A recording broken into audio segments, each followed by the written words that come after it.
നാട്ടുവിശേഷങ്ങളിലേക്ക് എല്ലാ മാന്യ പ്രേക്ഷകർക്കും സ്വാഗതം. വാട്ടർ ATM പ്രവർത്തനം ആരംഭിച്ചു. മലമ്പുഴ ഗ്രാമപഞ്ചായത്തിൻ്റെ ആഭിമുഖ്യത്തിൽ ഓഫീസ് കവാടത്തിനു മുന്നിൽ വാട്ടർ ATM പ്രവർത്തനം ആരംഭിച്ചു. ₹1 നാണയം നിക്ഷേപിച്ചാൽ 1 ലിറ്റർ വെള്ളം ലഭിക്കും. തണുത്തതോ തണുക്കാത്തതോ വേണ്ടതെന്ന് തിരഞ്ഞെടുക്കാം. കടകളിൽ നിന്നും 1 ലിറ്റർ വെള്ളം വാങ്ങണമെങ്കിൽ ₹20 കൊടുക്കണം. ഒട്ടേറെ യാത്രക്കാരും വിനോദസഞ്ചാരികളും പഞ്ചായത്ത് ഓഫീസിലെത്തുന്നവരും ഈ സേവനം ഉപയോഗപ്രദമാക്കുന്നതായി പരിസരത്തെ ചായക്കടക്കാരൻ മുരുകൻ പറഞ്ഞു. ₹1 നാണയം ഇല്ലാത്തവർക്ക് നാണയം നൽകുന്ന സേവനവും മുരുകൻ ചെയ്യുന്നുണ്ട്. ഗ്രാമപഞ്ചായത്ത് പ്രസിഡന്റ് രാധിക മാധവൻ ഉദ്ഘാടനം ചെയ്തു.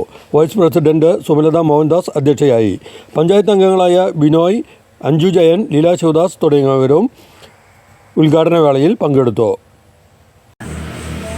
മലമ്പുഴ ഗ്രാമപഞ്ചായത്തിൻ്റെ 2024-25 സാമ്പത്തിക വർഷത്തിൽ കുടിവെള്ളം പ്രോജക്റ്റ് ഇനത്തിൽ ഉൾപ്പെടുത്തി ചെയ്തൊരു പ്രോജക്റ്റാണ് വാട്ടർ ATM എന്നൊരു സവിശേഷ പദ്ധതിയായിട്ടാണ് നമ്മൾ ചെയ്തത്. പ്രത്യേകിച്ച് നമ്മുടെ പഞ്ചായത്ത് ഒരു പ്രധാന ടൂറിസ്റ്റ് മേഖലയായതുകൊണ്ട് തന്നെ അതിനെല്ലാം ഉപരി നമുക്കറിയാം പ്ലാസ്റ്റിക്കിൻ്റെ അമിതമായ ഉപയോഗം. 1 ലിറ്റർ ബോട്ടിലിന് ₹20 കൊടുത്ത് പ്ലാസ്റ്റിക് ബോട്ടിലുകൾ നമ്മൾ കുറേയധികം വാങ്ങിക്കുകയും അതെല്ലാം പൊതുവഴിയിൽ അവിടെ എവിടെയും വലിച്ചെറിയുന്നൊരു പ്രവണത ഒഴിവാക്കുന്നതിന് വേണ്ടിയാണ് നമ്മൾ ഈ ഒരു പദ്ധതി ആരംഭിച്ചത്. അതായത് വാട്ടർ ബോട്ടിൽ എടുത്തിട്ട് വരുന്നവർക്ക് തുച്ഛമായ തുകയിൽ, അതായത് ₹20 എന്നതിന് പകരം ₹1 1 ലിറ്റർ വെള്ളം നൽകുന്ന ഒരു പദ്ധതി ആവിഷ്കരിച്ചു. അതുവഴി പ്ലാസ്റ്റിക് ബോട്ടിലുകളുടെ എണ്ണം പരമാവധി കുറയ്ക്കുന്നതിന് വേണ്ടിയും അമിത വിലയ്ക്ക് വെള്ളം വിൽക്കുന്നതിനെതിരെ ഒരു പഞ്ചായത്തിൻ്റെ ഒരു സഹായഹസ്തം എന്ന നിലയിലാണ് ഈ ഒരു പദ്ധതി വിഭാവനം ചെയ്തിട്ടുള്ളത്. തീർച്ചയായും അത് ഇവിടുത്തെ നാട്ടുകാർക്കും ഒരു പൊതു സ്ഥാപനം എന്ന നിലയിൽ ഇതിനെ ആശ്രയിച്ച് വരുന്ന എല്ലാവർക്കും ഒരുപോലെ ഉപകാരപ്രദമാകുന്നതാണ് നാളിതുവരെയുള്ള പ്രവർത്തനങ്ങളിൽ നിന്ന് മനസ്സിലായിട്ടുള്ളത്. വളരെ നല്ലൊരു പദ്ധതിക്ക് ഗ്രാമപഞ്ചായത്ത് ഇനിയും വിവിധ പ്രദേശങ്ങൾ ഇത് സ്ഥാപിക്കുന്നതിന് വേണ്ടിയൊരു തുടർ പ്രവർത്തനം കൂടെ ഏറ്റെടുക്കുന്നതാണ് ഇതിൽ.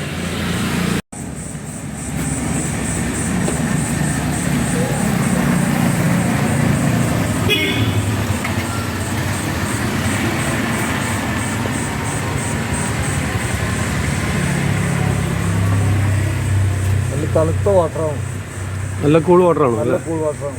അത് എടുത്തിട്ടൊരു കുടി അങ്ങോട്ട് കുടിക്കുക.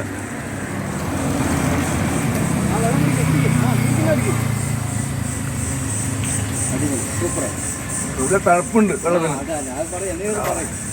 നല്ല തണുത്ത വെള്ളം. ഇഷ്ടംപോലെ ബസ്സുകാരാണ് വന്ന് വെള്ളം പിടിച്ചു പോകുന്നത്. യാത്രക്കാരും എല്ലാവർക്കും ഇത് വളരെ ഉപകാരമായി. എന്തായാലും നല്ല കാര്യം. എന്തായാലും കാരണം പൊതുജനങ്ങൾക്കും ബസ് യാത്രക്കാർക്കും ടൂറിസ്റ്റുകൾക്കൊക്കെ ഒരു നല്ല ഗുണമാണ്. നല്ല തണുപ്പില്ലാത്തതുകൊണ്ട് അതും സൂപ്പറാണ്. കുടിക്കാൻ തന്നെ നല്ല രുചിയുണ്ട്. നല്ല ഫിൽറ്റർ ചെയ്ത വെള്ളമാണ്. ഓക്കെ. ഉത്തമ ജീവിത പങ്കാളിയെ കണ്ടെത്താൻ സിന്ദൂരം മാരേജ് ബ്യൂറോ, അയ്യപ്പുരം, പാലക്കാട് 3. സേവനത്തിൻ്റെ 27ാം വർഷം.